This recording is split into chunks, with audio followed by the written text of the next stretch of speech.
Well, today's the day. Jigsaw Day has arrived, and I am not nervous. I think maybe I'm starting to slightly feel it, but we'll see. Dave's just flushed the toilet, so I apologise if you can hear that. Currently waiting for my mum to turn up at ours, and we'll travel together from there, so come with us and we'll see what a Jigsaw event is like. We're lucky that this was only about an hour and a half drive away, so we could just travel down on the day. No extra expense of hotels, etc., like a lot of people had. And we arrived just as the solos were queuing to enter the puzzling hall, so reception was absolutely rammed, which made it kind of exciting. Literally, I think we were in there for about 10 seconds before a complete stranger complimented my puzzle piece earrings. Which would definitely not be the last time that day, thank you to everyone who mentioned them. We had been forewarned by the organisers that the spectator balcony wouldn't be much use to my grandma in her wheelchair, but there was a little area set up with the live stream on a big TV, so that worked out okay. Unfortunately, everything other than the actual puzzling hall area was up 2 flights of stairs, and the lift broke down almost immediately. We managed, but we weren't the only ones using it, so I hope everyone else managed to get up and down okay. Anyway, we headed straight in to watch the solos kick off because we wanted to see if they would have the mystery bag set up or if it was going to be one of those events where you get a few seconds to study the box image first. Alas, very much mystery bags. Not that it would have helped us with ours, but we'll get to that later. It was so surreal after watching Worlds for the last 2 years to suddenly be there in this bizarrely familiar environment. Even Dave was recognising some of the organisers from the World Championship live streams. Naturally, there were some tech issues and things got started a bit later than planned. I think that's just par for the course with puzzle events at this point, especially if they're trying to live stream. There was literally 0 mobile signal in there, so I didn't get all the amused messages from friends about this until later, but we were too busy picking arbitrary people to support and talking tactics and whatnot, so before we knew it, they were off. 5, 4, 3, 2, 1, puzzle! I felt quite bad for the people in these back couple of rows because the tiny spectator balcony was just on that one side of the room, so they had everyone staring down at them. Including us, we are part of the problem. But it was fun to watch their technique. They did try and project the stream up on one wall, but to be honest, it was useless. It's actually easier to see on camera than it was in real life. We couldn't make a single thing out, and that white puzzle on white tables certainly was not helping. So there were probably a few people I would recognise in the front rows, but between them being on the opposite side of the hall and the stream being invisible, I only actually spotted one. Still exciting though. Since my grandma had been standing for a bit to watch the start, we decided to go and get food and watch the stream from outside for a bit as you weren't allowed to bring food in. Unfortunately, this is when the lift broke down with her and Dave in it, so we were a little bit delayed and actually missed the first finish. Bit gutting, but you know, at least they managed to get out of the broken lift. That would have been quite the day ruiner if they got trapped. We had ourselves a nice picnic while Mum freaked out slightly about this being a much bigger event than she'd expected. It was a nice day and there was internet out here, so if you got a frantic message from me on the day, this was probably when I sent it. We caught the rest of the top 10 finishers and then headed back in to mooch around the stalls and watch the big TV. It was around this time that I found myself randomly in the toilets with Vicky Makes and Builds and Scarlet Sky, who probably need no introduction if you're into puzzle YouTube. Just standing there washing my hands while they chatted about their solo puzzle times. No big deal. I was totally cool about it, obviously, and I didn't make it weird at all. And then we basically just spent some time bouncing around between the TV area and the viewing balcony to keep tabs on our arbitrary favourites and see how everyone was doing. There were some people who, by around an hour and a half in, clearly had no hope of finishing.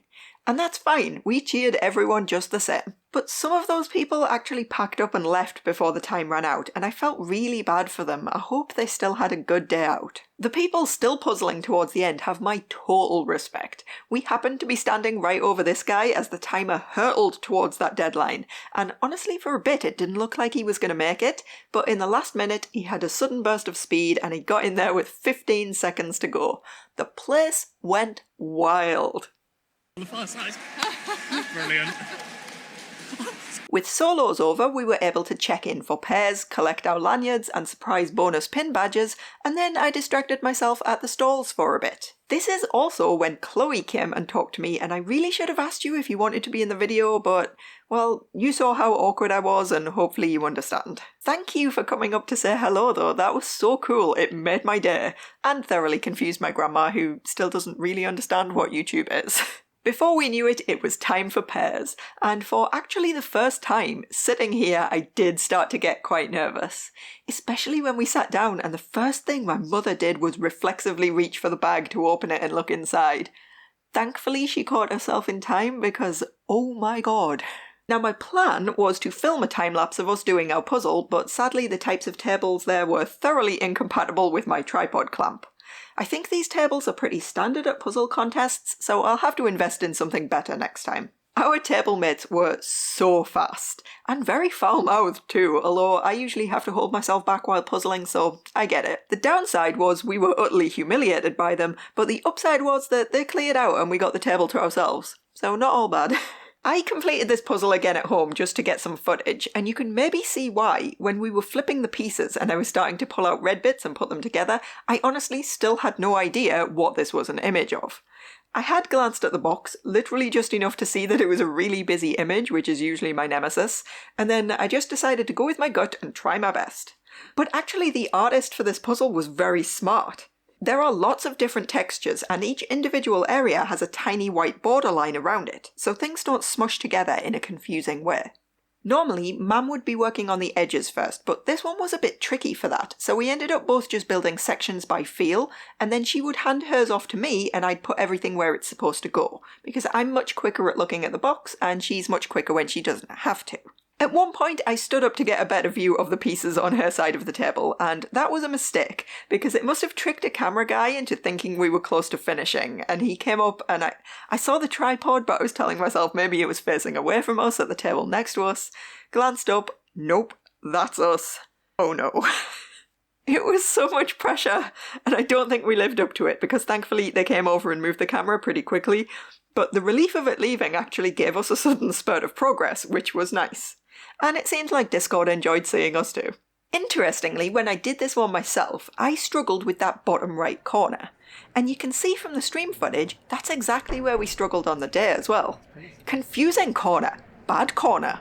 But we did it! Woo!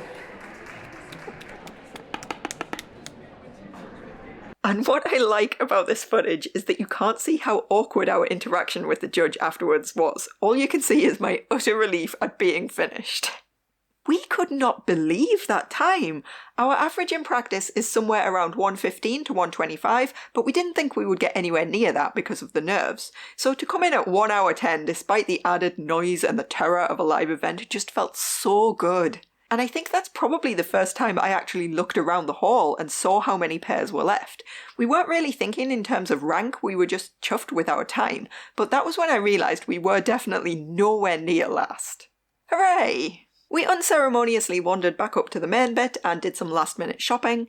I was going to get our puzzle box signed by the artist. I don't think I said his name, it's Stuart Matthews, and I would totally do more of his puzzles.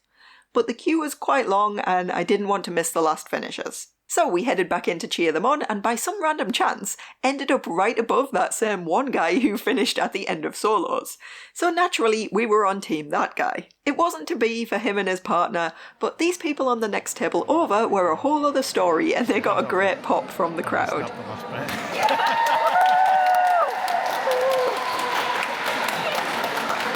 As the time ran out, there were still a good few people puzzling. Again, total respect to them because you do really start to feel it when you've sat hunched over for that long. 3, 2, 1,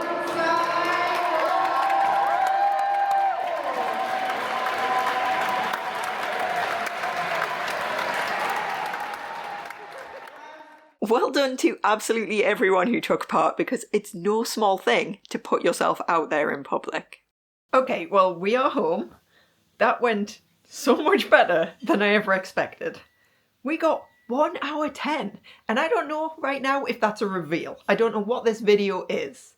Maybe there was already footage from the live stream, because unfortunately I wasn't able to film a time lapse of us at our table. My tripod clamp wouldn't attach to the table, but never mind. Only slightly gutting. Makes up for it that we got 1:10. So this was our puzzle. I got to keep it after a little bit of discussion. And I also picked up a couple of souvenirs. So we have, obviously, the one that the solos round used because, I mean, I need to try it and see where I would have placed. But also Circle of Colours because I wanted one of these anywhere. And then I'm going to give a shout out here to Chloe. I don't know if you're watching this. I hope you are. Please say hello. Because she came over and said hi and had this one. And I thought, I was planning Circle of Colours anywhere, so if I buy that particular one, we can compare times when we get home. It was really nice to meet you. If you are like an hour faster than me at this, I will never forgive you. Okay, now apparently the puzzle piece earrings went down a storm on the stream commentary, but I have no idea. Like, I haven't heard any audio all day. I need to go back and watch the whole thing. I don't even know who won. I gotta be honest. A hectic day, but an excellent day. And I don't really know how to end this video, so I'll just leave it there.